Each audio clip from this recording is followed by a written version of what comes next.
फिर से आप सब लोगों को मेरी हिंदी कक्षा में स्वागत करती हूँ। आज हम इस कक्षा में पढ़ेंगे हिंदी भाषा से व्याकरण, क्रिया की परिभाषा और प्रकार। चलो चलकर पढ़ते हैं क्रिया की परिभाषा।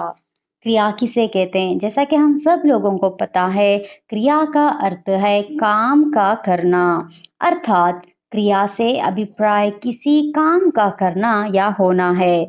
जिस शब्द से किसी कार्य का करना या होना प्रकट हो उसे क्रिया कहते हैं। क्रिया का मूल रूप को क्या बोलते हैं? धातु। धातु में ना जोड़ने से क्रिया का सामान्य रूप बनता है। अब देखते हैं इस कक्षा में क्रिया और क्रिया के रूप और प्रकार।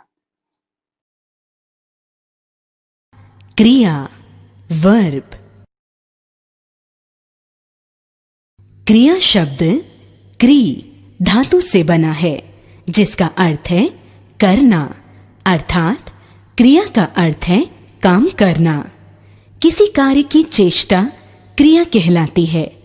दूसरे शब्दों में, जिस विकारी शब्द से किसी काम का करना या होना किसी पदार्थ की गतिविधि या स्थिति विशेष सूचित होती है उसे क्रिया कहते हैं। उदाहरण के लिए, मनु खेलता है, वह पत्र लिखता है, पेड़ कट रहा है, लता मंगेशकर मधुर गाती हैं। यहाँ गहरे काले अक्षर क्रियाएं हैं। क्रिया वाक्य का एक महत्वपूर्ण अंग है। इसके बिना वाक्य अपूर्ण रहता है। क्रिया सदा कर्ता के लिंग, वचन, पुरुष एवं काल के अनुसार परिवर्तित होती है। जैसे क लड़के खेलते हैं, मैं खेलता हूँ, लड़के खेल रहे हैं। ख तुम खेलते हो, मैं खेलती हूँ, लड़के खेलेंगे। ग लड़का खेलता है, लड़की खेलती है, लड़का खेलता था। धातु। क्रिया में मूल शब्दों को धातु कहते हैं। जैसे खेलता, खेलते, खेल रहा, खेल रही, खेल रहे, खेला, खेले आदि में खेल धातु है। धातु का अर्थ है क्रिया के सभी रूपों को धारण करने वाला मूल रूप। पढ़, लिख, हंस, सो, देख आदि धातु हैं।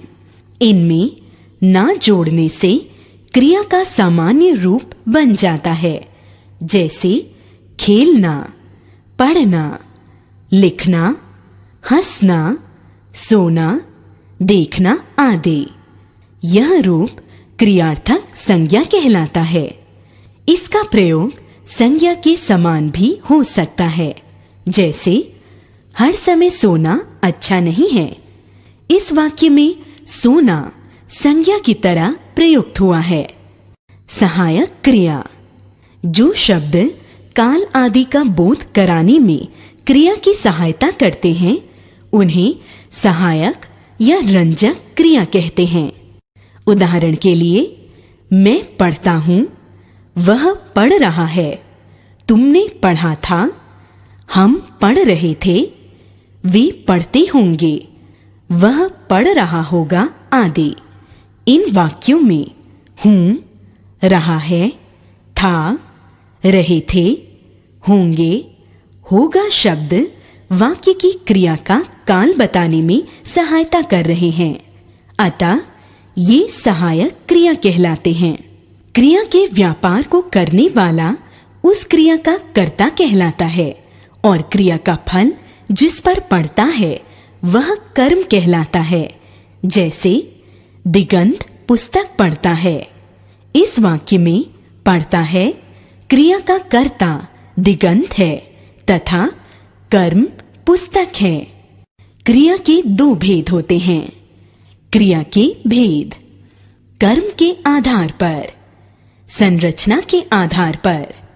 एक, कर्म के आधार पर क्रिया को दो भागों में बांटा गया है। कर्म के आधार पर भेद।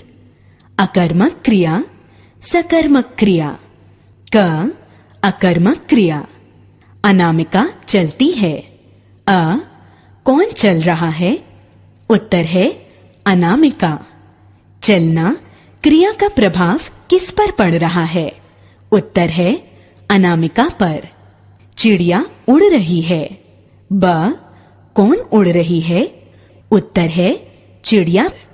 उड़ने क्रिया का प्रभाव किस पर पड़ रहा है? उत्तर है चिड़िया पर। इस प्रकार इन दोनों वाक्यों में चलती है व उड़ रही है क्रिया का फल क्रमशः अनामिका, कर्ता व चिड़िया, कर्ता पर पड़ रहा है, क्योंकि यहाँ कर्म नहीं है, इसलिए ये क्रियाएं अकर्मक हैं। जब क्रिया का प्रभाव किसी अन्य पर न पड़कर स्वयं कर्ता पर पड़े, वहां अकर्मक क्रिया होती है। ख सकर्मक क्रिया। सकर्मक अर्थात कर्म सहित। अ मैं निबंध लिख रही हूं। क्या लिख रही हूं? उत्तर है निबंध, कर्म। लिख रही हूं क्रिया का प्रभाव किस पर पड़ रहा है? उत्तर है निबंध पर। ब तुम गाना गा रहे हो। क्या गा रहे हो?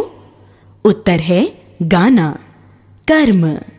गा रहे हो क्रिया का प्रभाव किस पर पड़ रहा है? उत्तर है गाने पर। इन दोनों वाक्यों में निबंध एवं गाना कर्म होने के कारण क्रिया का फल भी इन पर ही पड़ रहा है, अतः ये सकर्मक क्रियाएं हैं। जब क्रिया के व्यापार का प्रभाव कर्ता पर न पड़कर कर्म पर पड़े तथा जिसके प्रयोग में कर्म की अनिवार्यता बनी रहे, उसे सकर्मक क्रिया कहते हैं। सकर्मक क्रिया के दो प्रकार होते हैं। सकर्मक क्रिया के प्रकार: एकर्मक क्रिया, द्विकर्मक क्रिया। क एकर्मक क्रिया। अ महात्मा जी ने उपदेश दिया। प्रश्न क्या दिया? उत्तर है उपदेश। ब बढ़ई ने मीस बनाई। प्रश्न क्या बनाई? उत्तर है मीस।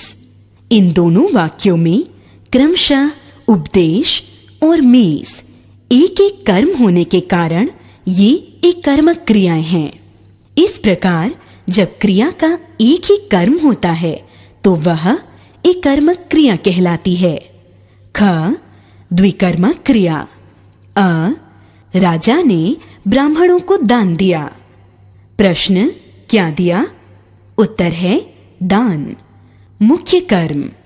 प्रश्न किसको दिया? उत्तर है ब्राह्मणों को, गौण कर्म।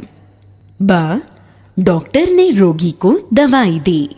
प्रश्न क्या दी? उत्तर है दवाई, मुख्य कर्म। प्रश्न किसको दी? उत्तर है रोगी को, गौण कर्म। इन दोनों वाक्यों में पहले वाक्य में क्रिया के कर्म ब्राह्मण और दान तथा दूसरे वाक्य में दी क्रिया के कर्म रोगी और दवाई हैं, अतः ये क्रियाएं द्विकर्मक हैं। जब क्रिया के दो कर्म होते हैं तो वह द्विकर्मक क्रिया कहलाती है। क्रिया अकर्मक है या सकर्मक, यह जानने के लिए क्रिया के साथ क्या, किसको या किसे लगाकर प्रश्न किया जाए। यदि इनके उत्तर में संज्ञा या सर्वनाम आए तो क्रिया सकर्मक है, अन्यथा अकर्मक। एक क्या सोता है? उत्तर संज्ञा या सर्वनाम का अभाव, क्रिया अकर्मक। दो क्या पढ़ता है? उत्तर पुस्तक, संज्ञा की उपस्थिति, क्रिया सकर्मक। दो संरचना की दृष्टि से क्रिया को निम्नलिखित भागों में बांटा गया है। संरचना के आधार पर क्रिया के अन्य भेद: संयुक्त क्रिया, नाम धातु क्रिया, प्रेरणार्थक क्रिया, पूर्वकालिक क्रिया। क संयुक्त क्रिया: जब दो या दो से अधिक क्रियाएं आपस में मिलकर एक पूर्ण क्रिया बनाती हैं, तो वह संयुक्त क्रिया कहलाती है। इन भिन्न क्रियाओं के मिलने से निर्मित क्रिया के अर्थ में विशेषता आ जाती है। अ, वह अपना काम कर चुका। ब, तुम प्रतिदिन पढ़ने आया करो। इन वाक्यों में कर चुका तथा आया करो संयुक्त क्रियाएं हैं। इनकी रचना दो क्रियाओं के योग से हुई है, जिसमें एक मुख्य क्रिया है तथा दूसरी सहायक क्रिया।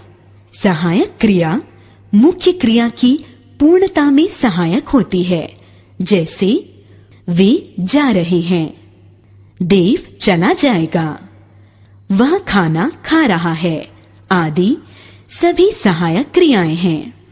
इस प्रकार वाक्य में कभी एक से अधिक सहायक क्रियाएं होती हैं। वह वहां रोज जाया करता होगा। इस वाक्य के अंतर्गत जाना, करना, होना ये तीन क्रियाएं आई हैं। भाव को पूर्ण करने वाली इन क्रियाओं को सहायक क्रिया या रंजक क्रिया भी कहते हैं। ख, नाम धातु क्रिया। क्रिया को छोड़कर अन्य शब्दों में प्रत्यय जोड़ने से जो धातुएं बनती हैं, उन्हें नाम धातु कहते हैं। इस प्रकार संज्ञा, सर्वनाम एवं विशेषण शब्द जो धातु की तरह प्रयुक्त होते हैं, वे नाम धातु कहलाते हैं। इन नाम धातुओं में ना प्रत्यय जोड़कर नाम धातु क्रिया का निर्माण किया जाता है।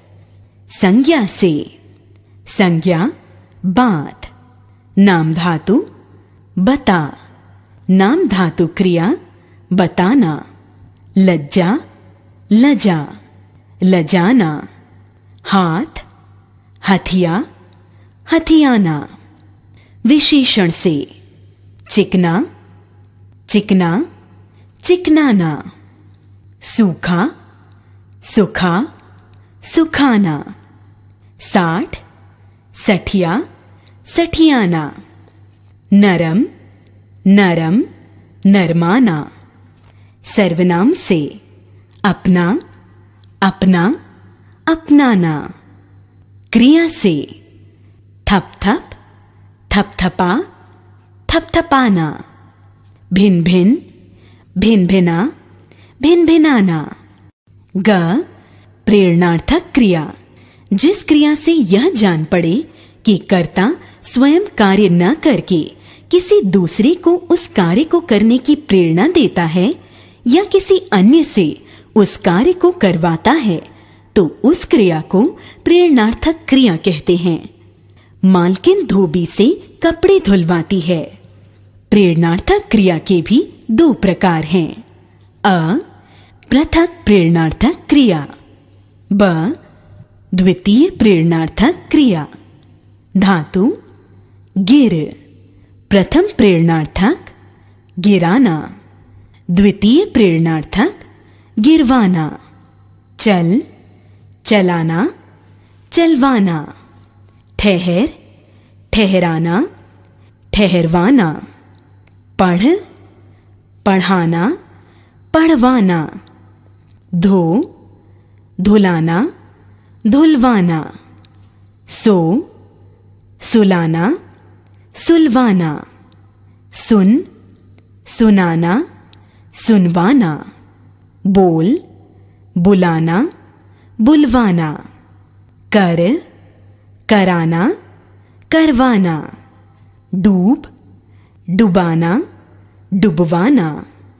काट, कटाना, कटवाना। लिख, लिखाना, लिखवाना। जानने योग्य बातें। अकर्मक क्रिया का सकर्मक में और सकर्मक क्रिया का अकर्मक में प्रयोग हो सकता है। जैसे एक, अकर्मक क्रिया का सकर्मक में प्रयोग। वह जोर से हंसा, अकर्मक। वह जोर की हंसी हंसा, सकर्मक। वह खेल रहा है, अकर्मक। वह खेल खेल रहा है, सकर्मक। दो, सकर्मक क्रिया का अकर्मक रूप में प्रयोग। साधना पुस्तक पढ़ती है, सकर्मक। साधना पढ़ती है, अकर्मक। राम प्रकृति को देख रहा है, सकर्मक। राम देख रहा है, अकर्मक। पढ़ना और देखना इन दोनों क्रियाओं का प्रभाव कर्म पर पड़ता है, किंतु यहाँ इनका प्रयोग अकर्मक रूप में भी हुआ है। घ पूर्वकालिक क्रिया। अ वह पढ़कर सो गया। मूल क्रिया सो गया। मूल क्रिया से पहले वाली क्रिया पढ़ना। ब मैं गृह कार्य करके खेलने जाऊंगा। मूल क्रिया खेलने जाऊंगा। मूल क्रिया से पहले वाली क्रिया करके। इन वाक्यों में मूल रूप से क्रमशः सोने व खेलने जाने की क्रियाएं हो रही हैं, परंतु उससे पहले पढ़ने व गृह कार्य करने की क्रिया हो रही है। अतः ये पूर्वकालिक क्रियाएं हैं। मुख्य मूल क्रिया से पूर्व होने वाली क्रिया को पूर्वकालिक क्रिया कहते हैं। उदाहरण देखिए।